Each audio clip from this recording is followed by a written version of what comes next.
38 वर्षांचं वय. ज्या वयात मन भरून जगायचं त्याच वयात तिनं जगाचा निरोप घेतला. मंडळी, सिनेसृष्टीतून एक धक्कादायक माहिती समोर येतेय. छोट्या पडद्यावरील मालिका आणि वेब सिरीजमधून घराघरात पोचलेली अभिनेत्री प्रिया मराठे हिचं निधन झालंय. मुंबईतील मीरा रोड परिसरातील निवासस्थानी तिनं अखेरचा श्वास घेतला. मंडळी, प्रिया अवघ्या 38 वर्षांची होती. प्रियाला काही वर्षांपूर्वी कर्करोगाचं निदान झालं होतं आणि मध्यंतरीत या दुर्धर आजारातून बरीही झाली होती. पण अलीकडेच तिच्या शरीरात या आजारानं पुन्हा डोकं वर काढलं आणि आज पहाटे 4:30 वाजता तिनं अखेरचा श्वास घेतला. छोट्या पडद्यावरील मालिकांपासून वेब सिरीजपर्यंत प्रिया मराठीच्या अभिनयानं प्रेक्षकांच्या मनात वेगळं स्थान मिळवलं होतं. पण कर्करोगाशी लढूनही तिची झुंज अपयशी का ठरली? प्रियाची कारकीर्द नेमकी कशी होती आणि तिनं प्रेक्षकांची मनं कशी जिंकली? सगळं जाणून घेऊया या व्हिडिओच्या माध्यमातून. नमस्कार, मी कावेरी पाटील. तुम्ही बघताय आवाज महाराष्ट्राचा. मंडळी, प्रिया मराठे हिला 2.5 वर्षांपूर्वी कॅन्सरचं निदान झालं होतं. तेव्हापासून तिची कॅन्सरशी लढाई सुरू होती. प्रिया तिची शेवटची मराठी सिरियल तुझेच मी गीत गात आहे मध्ये दिसली होती, परंतु ही मालिकासुद्धा तिनं मध्येच सोडली होती. सोशल मीडियावर एक व्हिडिओ पोस्ट करत तिनं याबद्दलची माहिती चाहत्यांना दिली होती. त्यात तिनं आरोग्याचं कारण दिलं होतं. आरोग्याच्या कारणास्तव मी तुझेच मी गीत गात आहे या मालिकेचा निरोप घेते.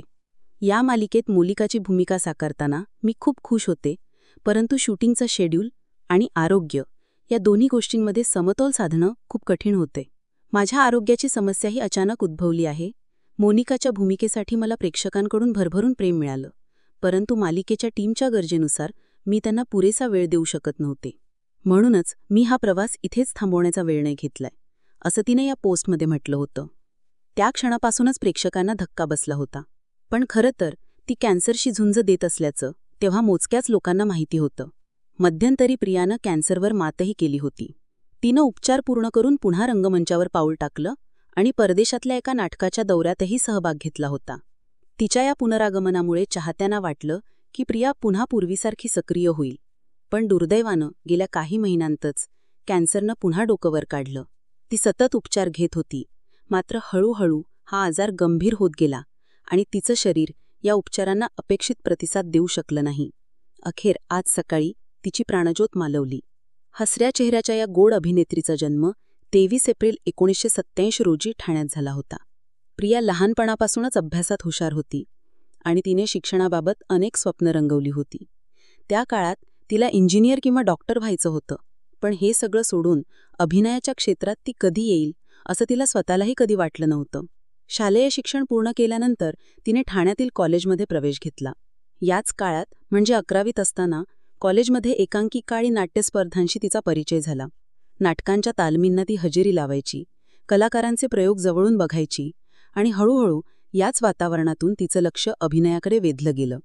11वीत असतानाच अभ्यासाबरोबर प्रियाचा अभिनयाचा प्रवास सुरू झाला. डिग्रीच्या पहिल्या वर्षी तिला कॉलेजमधल्या इतर नाट्यप्रेमी मित्रांची साथ मिळाली आणि तिच्या प्रवासाला एक नवीन दिशा मिळाली. या काळात दिग्दर्शक रवी करमकर, विजू माने, संतोष सराफ आणि लेखक शिरीष लाटकर यांसारख्या दिग्गजांचं मार्गदर्शन तिला लाभलं. यामुळे तिचा आत्मविश्वास वाढला आणि अभिनय क्षेत्रात पुढे जाण्याचा पाया रचला गेला. प्रियानं 2005 मध्ये या सुखांनो या लोकप्रिय मराठी मालिकेतून छोट्या पडद्यावर पदार्पण केलं. या मालिकेनंतर तिचा अभिनय प्रवास खऱ्या अर्थाने सुरू झाला आणि तिनं मागे वळून बघितलं नाही. पुढे तिला अनेक मालिकांमध्ये वेगवेगळ्या भूमिका साकारण्याची संधी मिळाली. 4 दिवस सासूचे सारख्या दर्जेदार मालिकेतही तिनं आपली छाप सोडली होती. मराठी मालिकांमध्ये काम करत असतानाच प्रियाला हिंदी इंडस्ट्रीत पाऊल टाकण्याची मोठी संधी मिळाली. 2007 मध्ये टेलिव्हिजन विश्वातील क्वीन म्हणून ओळखली जाणारी निर्माती एकता कपूरने कसम से या मालिकेत प्रियाला घेतलं. या मालिकेतील तिची भूमिका प्रेक्षकांना खूप भावली आणि प्रियाने हिंदी मालिकांमध्येही आपलं वेगळं स्थान निर्माण केलं. मराठी मालिकांसोबतच हिंदी मालिकांमध्येही प्रियाचा चांगलाच बोलबाला निर्माण झाला होता. अभिनयाच्या प्रवासात तिला तू तिथे मी या मालिकेत पहिल्यांदाच नेगेटिव्ह शेड असलेली भूमिका करण्याची संधी मिळाली आणि खरंच तिने या संधीचं सोनं केलं होतं. नेगेटिव्ह भूमिकेलाही तिनं इतक्या ताकदीनं साकारलं की प्रेक्षकांनी तिला तितकंच प्रेम दिलं. कसम से मालिकेनंतर हिंदी टेलिव्हिजन विश्वात प्रियाचा दबदबा वाढत गेला. या यशानंतरच एकता कपूरच्या आणखी एका सुपरहिट मालिकेत प्रमुख भूमिका करण्याची संधी तिला मिळाली. ती मालिका होती पवित्र रिश्ता. ही मालिका 1 जून 2009 पासून 25 ऑक्टोबर 2014 पर्यंत झी टीव्हीवर प्रसारित झाली होती. पवित्र रिश्तामधली प्रियाची भूमिका प्रचंड लोकप्रिय झाली आणि तिचं नाव घराघरात पोहोचलं. पवित्र रिश्ता या लोकप्रिय मालिकेत सुशांत सिंग राजपूत आणि अंकिता लोखंडे यांनी मुख्य भूमिका केल्या. तर प्रियानं अंकिता लोखंडेची बहीण म्हणजे अर्चनाची बहीण वर्षा ही भूमिका साकारली होती. 2009 ते 2013 या कालावधीत तिनं या मालिकेत काम केलं आणि तिच्या अभिनयाला प्रेक्षकांनी मनापासून दाद दिली. या मालिकेतलं प्रत्येक पात्र लोकांच्या मनात घर करून गेलं होतं आणि प्रियाची वर्षा ही भूमिका विशेष गाजली. हिंदी मालिकांबरोबरच मराठी मालिकांमध्ये ती तितकीच सक्रिय होती. जयोस्तुते, या सुखांनो, या 4 दिवस सासूचे, तू तिथे मी, संभाजी, ऑलमोस्ट सुफळ संपूर्ण, येऊ कशी तशी मी नांदायला या मालिकांमधून तिच्या अभिनयाचा ठसा उमटला.